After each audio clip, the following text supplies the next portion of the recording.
the point of this video, basically, it's a little more serious, a little bit more structured as well. It's basically my personal reflection on how September 11 has affected me as a person, because it has been 10 years, and this weekend a lot of the world will be celebrating and commemorating this event. So guys, feel free to critique my attempt at spoken poetry, because that's what I think it is anyway.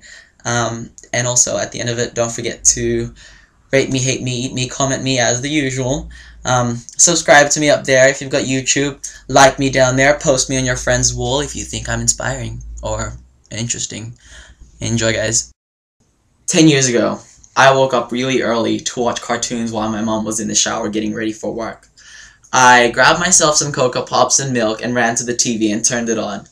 But instead of watching a cartoon about Dragon Ball Z on Cheese TV, I was confronted with an image that was far more unbelievable than any animation could imagine, far more terrifying than any nightmare could conjure up.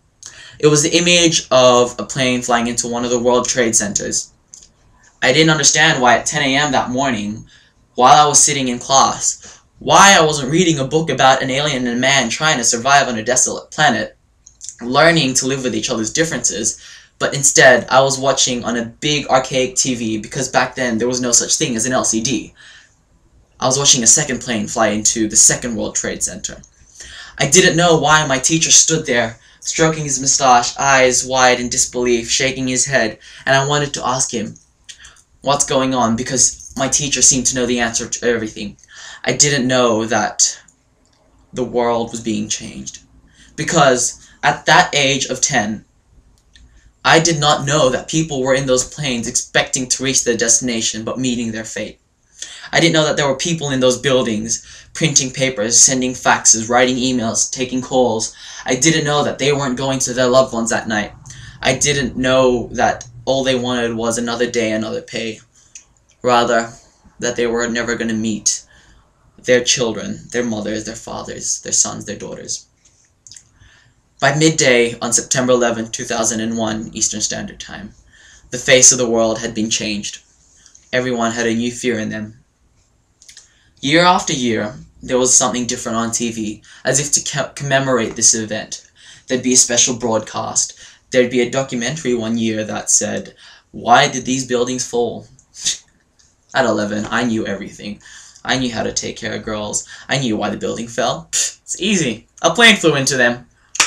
The year after that, New York shone 2 beacons high into the sky to symbolize hope for a nation that had been so crushed by one single attack. I didn't know that every year in high school, as I sat in that library, I would occasionally stare at a plaque on the wall that commemorated an ex-student that had died in September 11.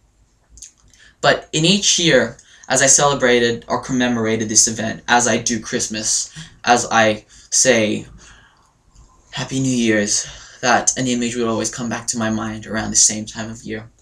It was this image of these buildings falling. These buildings that had stood so high in the sky, falling.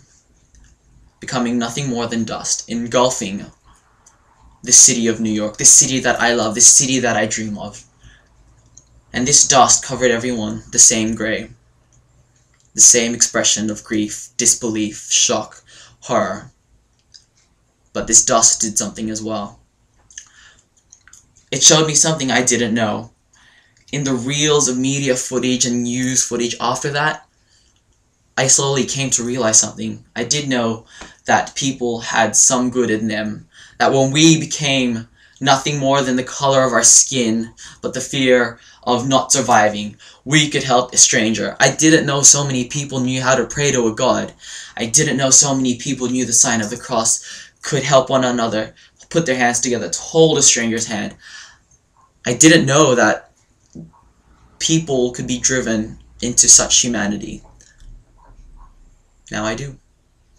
I also don't know that standing here I'd be having these goosebumps telling you all this. That 10 years ago I couldn't tell you that I was going to be friends with Muslim, because in those 10 years of growing up, I was taught to fear them, to be wary of them, because every one of them carried a gun, every one of them had a plane that they could fly into a building. I didn't know I'd be getting in a car with a couple of them, just driving to places, laughing, living life, not taking it. I didn't know that I'd understand them more, and they'd teach me so much more than I could have ever imagined. I didn't know that they laughed, that they cried, that they loved, that they felt, that they had their fears as well.